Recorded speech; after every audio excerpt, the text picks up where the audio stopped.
character, and destiny. There is, and always has been, a widespread belief in fate, or destiny, that is, in an eternal and inscrutable power which apportions definite ends to both individuals and nations. This belief has arisen from long observation of the facts of life. Men are conscious that there are certain occurrences which they cannot control and are powerless to avert.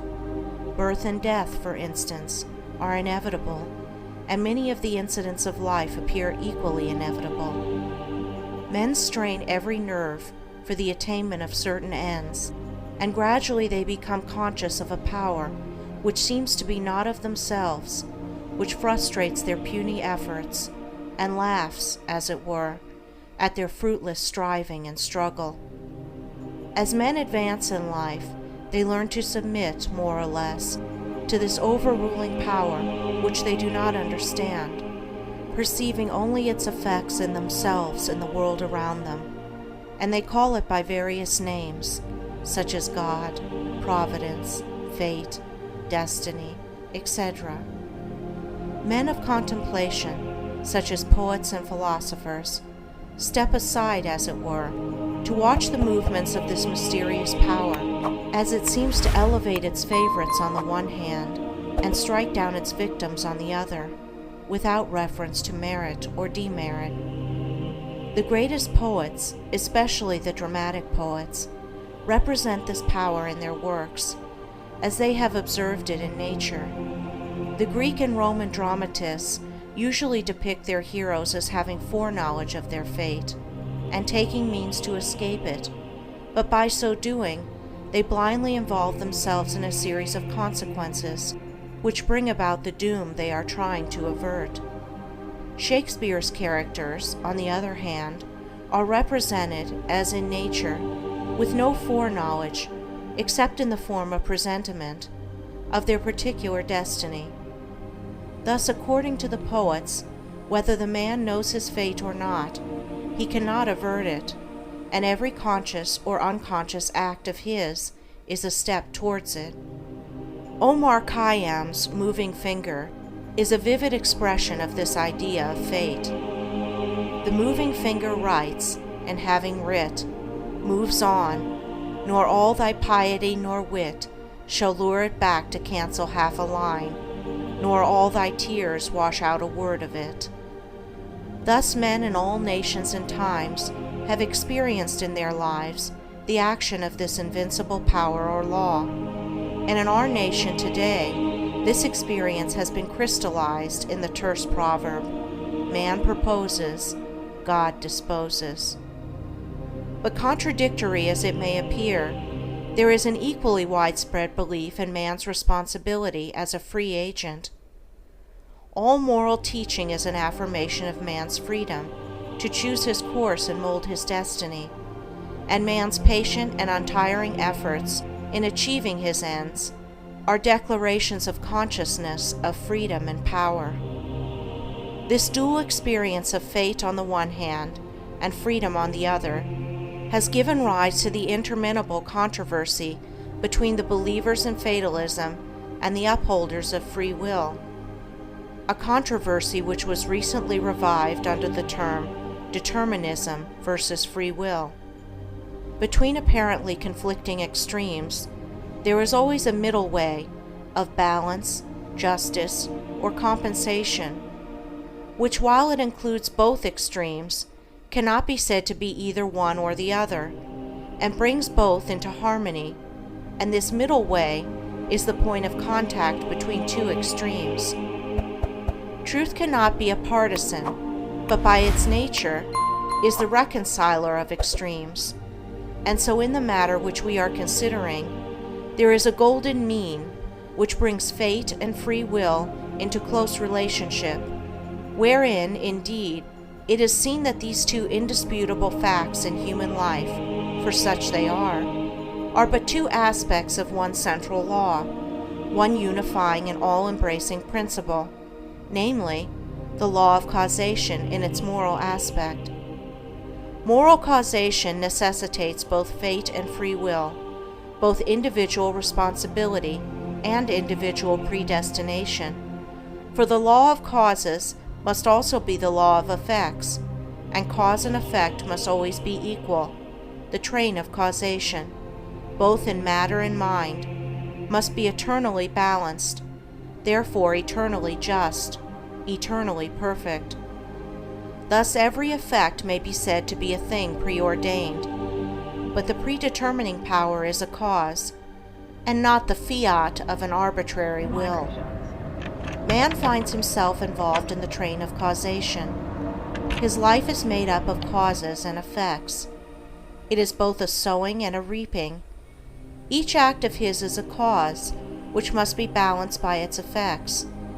He chooses the cause. This is free will. He cannot choose, alter, or avert the effect.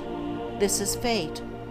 Thus free will stands for the power to initiate causes, and destiny is involvement in effects. It is therefore true that man is predestined to certain ends, but he himself has, though he knows it not, issued the mandate, that good or evil thing from which there is no escape, he has, by his own deeds, brought about. It may here be urged that man is not responsible for his deeds, that these are the effects of his character, and that he is not responsible for the character, good or bad, which was given him at his birth.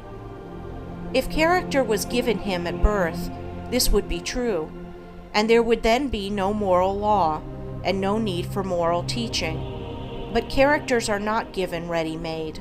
They are evolved.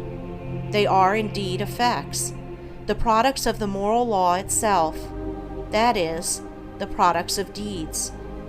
Character result of an accumulation of deeds which have piled up, so to speak, by the individual during his life. Man is the doer of his own deeds. As such, he is the maker of his own character. And as the doer of his deeds and the maker of his character, he is the molder and shaper of his destiny. He has the power to modify and alter his deeds, and every time he acts, he modifies his character. And with the modification of his character for good or evil, he is predetermining for himself new destinies, destinies disastrous or beneficent, in accordance with the nature of his deeds. Character is destiny itself, as a fixed combination of deeds. It bears within itself the results of those deeds. These results lie hidden as moral seeds in the dark recesses of the character, awaiting their season of germination, growth, and fruitage. Those things which befall a man are the reflections of himself, that destiny which pursued him, which he was powerless to escape by effort or avert by prayer, was the relentless ghoul of his own wrong deeds, demanding and enforcing restitution. Those blessings and curses which come to him unbidden are the reverberating echoes of the sounds which he himself sent forth. It is this knowledge of the perfect law working through and above all things, of the perfect justice operating in and adjusting all human affairs, that enables the good man to love his enemies and to rise above all hatred, resentment, and complaining. For he knows that only his own can come to him, and that, though he be surrounded by persecutors, his enemies are but the blind instruments of a faultless retribution, and so he blames them not, but calmly receives his accounts, and patiently pays his moral debts. But this is not all. He does not merely pay his debts. He takes care not to contract any further debts. He watches himself and makes his deeds faultless. While paying off evil accounts, he is laying up good accounts. By putting an end to his own sin, he is bringing evil and suffering to an end. And now let us consider how the law operates in particular instances in the outworking of destiny through deeds and character. First, we will look at this present life, for the present is the synthesis of the entire past. The net result of all that a man has ever thought and done is contained within him. It is noticeable that sometimes the good man fails and the unscrupulous man prospers, a fact which seems to put all moral maxims as to the good results of righteousness out of account, and because of this, many people deny the operation of any just law in human life, and even declare that it is chiefly the unjust that prosper. Nevertheless, the moral law exists, and is not altered or subverted by shallow conclusions. It should be remembered that man is a changing, evolving being. The good man was not always good. The bad man was not always bad. Even in this life, there was a time, in a large number of instances, when the man who is now just was unjust, when he who is now kind was cruel, when he who is now pure was impure. Conversely, there was a time in this life, in a number of instances, when he who is now unjust was just, when he who is now cruel was kind, when he who is now impure was pure. Thus the good man who is overtaken with calamity today is reaping the result of his former evil sowing. Later he will reap the happy result of his present good sowing, while the bad man is now reaping the result of his former good sowing. Later he will reap the result of his present sowing of bad. Characteristics are fixed habits of mind, the results of deeds. An act repeated a large number of times becomes unconscious or automatic. That is, it seems to repeat itself without any effort on the part of the doer, so that it seems to him almost impossible not to do it, and then it has become a mental characteristic. Here is a poor man out of work. He is honest and is not a shirker. He wants work and cannot get it. He tries hard and continues to fail. Where is the justice in his lot? There was a time in this man's condition when he had plenty of work. He felt burdened with it. He shirked it and longed for ease. He thought how delightful it would be to have nothing to do. He did not appreciate the blessedness of his lot. His desire for ease is now gratified, but the fruit for which he longed, and which he thought would taste so sweet, has turned to ashes in his mouth. The condition which he aimed for, namely, to have nothing to do, he has reached, and there he is compelled to remain till his lesson is thoroughly learned. And he is surely learning that habitual ease is degrading, that to have nothing to do is a condition of wretchedness, and that work is a noble and blessed thing. His former desires and deeds have brought him where he is, and now his present desire for work, his ceaseless searching and asking for it, will just as surely bring about its own beneficent result. No longer desiring idleness, his present condition will, as an effect, the cause of which is no longer propagated, soon pass away, and he will obtain employment. And if his whole mind is now set on work, and he desires it above all else, then when it comes, he will be overwhelmed with it. It will flow into him from all sides, and he will prosper in his industry. Then, if he does not understand the law of cause and effect in human life, he will wonder why work comes to him apparently unsought, while others who seek it strenuously fail to obtain it. Nothing comes unbidden. Where the shadow is, there also is the substance.